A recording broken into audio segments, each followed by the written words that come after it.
Hello everyone, welcome back. Today we're going to be talking about the Palmetto State Armory two-stage trigger. Okay, so you can see what the hammer looks like. You can get the camera.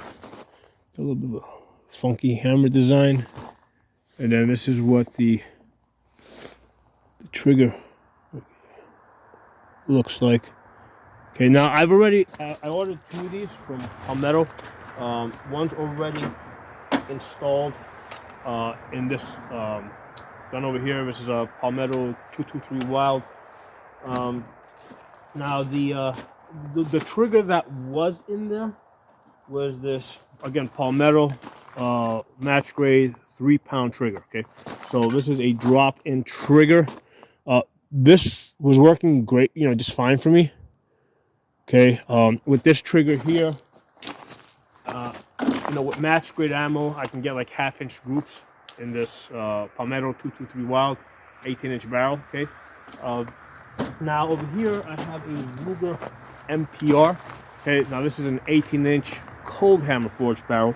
So this one came with a two-stage trigger. Okay, so one of the things I had noticed is while both of these rifles can hit 1/2-inch groups with 1/2-inch groups with match grade ammo, and 1-inch groups with just good ammo, right? Like this Wolf WM193 Wolf Gold. I have hit 1-inch groups in both of those rifles. One of the things I had noticed is that the Ruger MPR with the two-stage trigger hits the groups, the better groups, more frequently.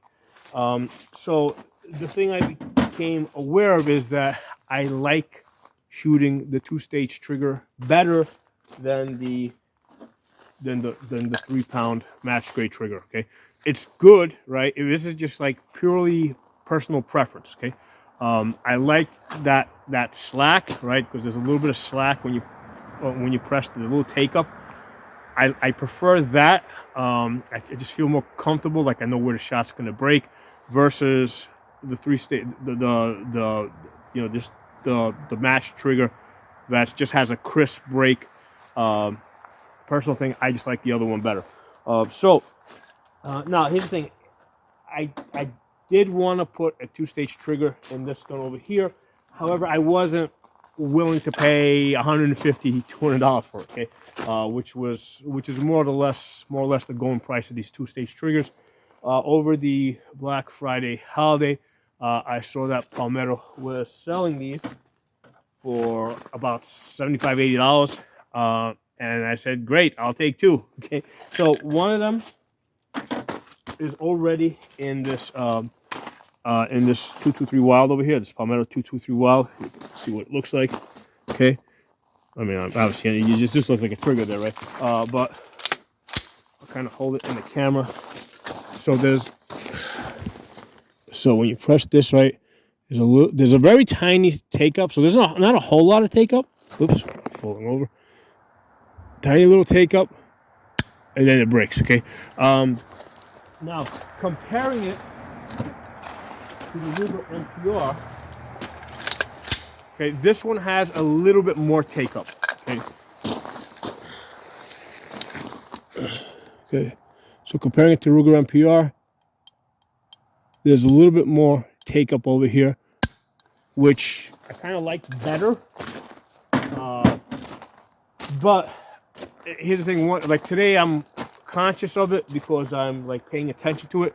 I think that as like on a regular day when I go to shoot this gun, I'm not gonna really feel that difference. Now obviously with these type of triggers, you're pretty much shooting, you want to be shooting it barehanded, or with, like, if you're gonna use gloves, they gotta be like really light gloves.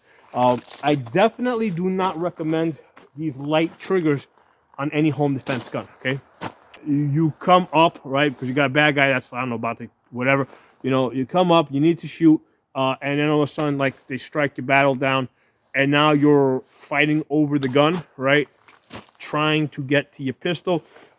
This light trigger here in the scuffle probably has a better chance of getting activated versus your standard mil spec, which is like what, 5 to 8 pounds. So yeah, you don't want a light trigger on your home defense gun. Okay? But for distance shooting, it is a great tool. Okay? So you got, in my opinion, I mean that's how I see it. It has a very specific role for distance shooting, for competition. I would not want to use that in a combat type of situation. So let's. I took some shots with it today using this Wolf WM 193. Not my best day. Where's that tape? No, not my best day. The first 3 shots that I took, with the cold barrel, they were like 2.5 inches. That's the circle ones. 1, 2, 3. Then I took another 3 shots, holding underneath this bullseye here. That's the square ones. 1, 2, 3. So that got me in at 2 inches. And then I took another 3 shots. That's the ones that don't have any markings. 1, 2, 3. That came down to 1.25 inches. So if I keep working at this, I know I can get this ammunition in at about 1 inch. I think what was happening today is as I was shooting, I was kind of like thinking about the trigger more than thinking about my hold. Okay. But I felt, I definitely like this 2-stage trigger better than this,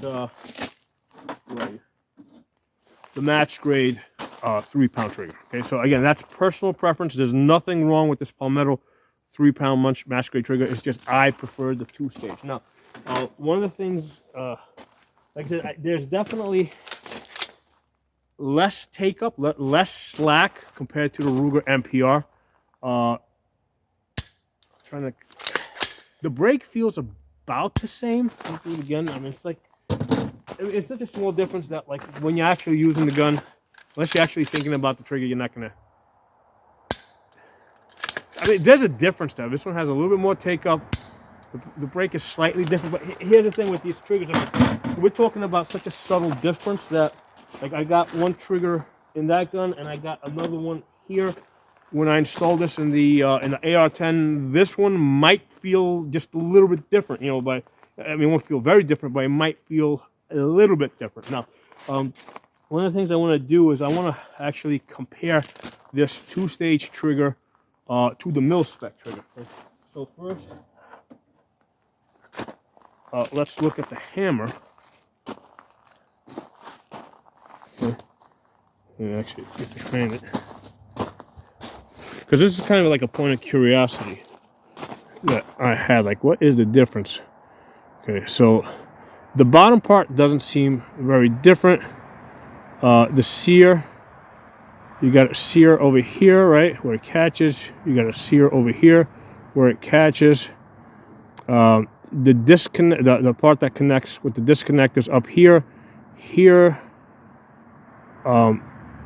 this part here seems to catch. Okay, now I'm not 100% sure. I'm just, we're just looking at it because it's okay. So you see that difference there. Now let me show you the trigger, and there's definitely a difference in the trigger.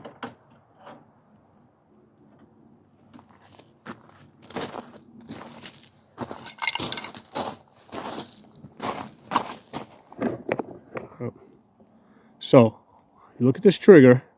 So this is, on the right is the mil-spec trigger, right? And then your mil-spec disconnector. Well, look over here. There's a trigger, right? Now the disconnector, I can see in here, right?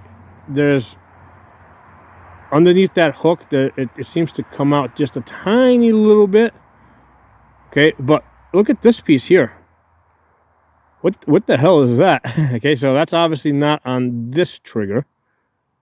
Okay, so this thing kind of comes in on both sides. So let me match it up now to the hammer. All right, so the way these two interact like this. Okay, so your primary sear, your main sear is going to be this. So this is going to come back. It's going to go in there. when you press it, right, the trigger's gonna come down, and that's gonna release this, right? So that's the primary sear. Okay, your disconnector is usually back here. Is this one? That's usually your disconnector. What I'm not 100% sure is what role this part over here plays. That ends up in there. That's what I'm not sure. Okay, so anyway, that's what it looks like. At some point, I'll figure it out. That's what it looks like. In fact, actually, let's do this. We have it done. Actually, I haven't thought of it earlier. Let's take this gun apart.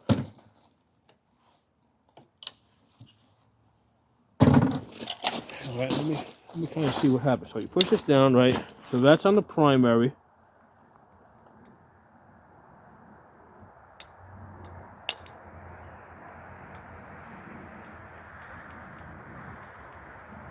Okay.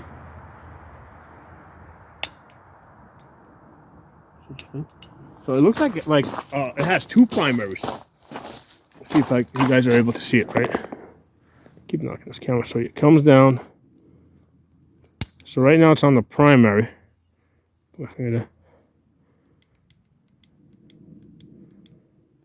So it looks like both the primary, looks like the primary and this other one over here both engage at the same time. So it seems, and I'm not 100% sure, it seems like it has a double engagement.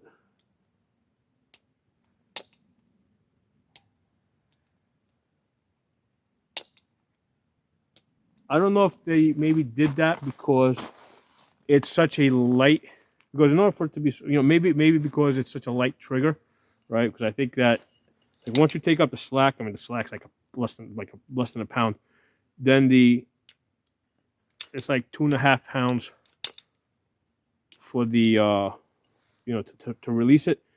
Maybe they felt that they needed two primaries just because it's so light. I don't know. Okay, so that's an I don't know question. That's an I don't know right now.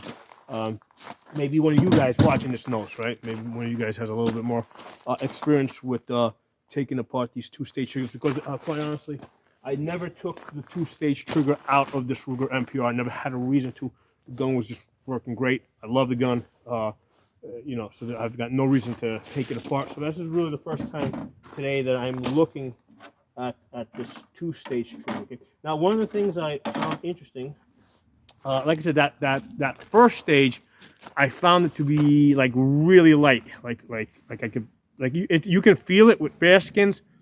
And I said, I mean that first stage, I'm pretty sure is created by this trigger spring over here. And then what I did is I took out a mil-spec one, like this mil-spec over here, right?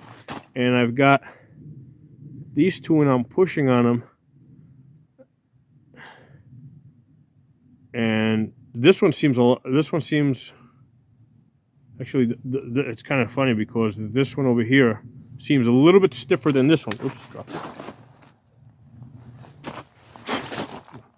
This one actually seems a little bit stiffer, but the thing is, you normally really don't even because the mil-spec trigger is not a two-stage, so you're never really that aware of it. But I have another one here, right, on this mil-spec trigger.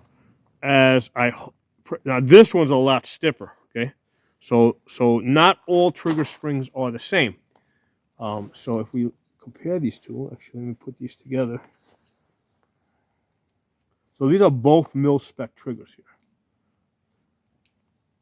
Okay, so I've matched these up. Let me get them even. So as I get them even, right, what you'll notice is the stiffer one, which is closer to the camera, sits a little bit higher. So that's making it a little bit stiffer, right? So again, these are perfectly matched up.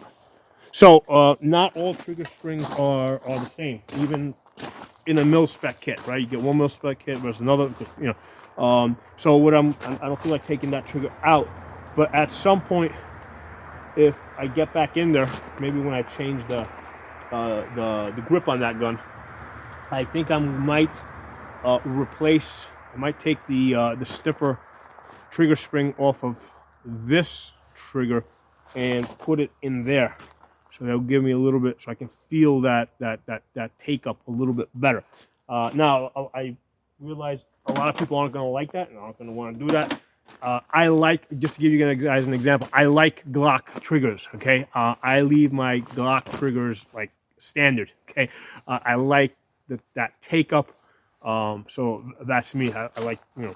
So a lot of people are going to be very satisfied with the way this feels, right? With having that minimal take up, what you can barely feel, and then that light 2.5 to 3 pounds. I haven't measured it, but I know other people have said that it's like 2.5 to 3 pounds. If you grip the trigger a little bit lower, you have like when if you put your finger like more towards the bottom, you've got more leverage. If you put it more towards the top, you know, just a little bit higher, it's going to feel a little bit stiffer. So that does seem to make a difference.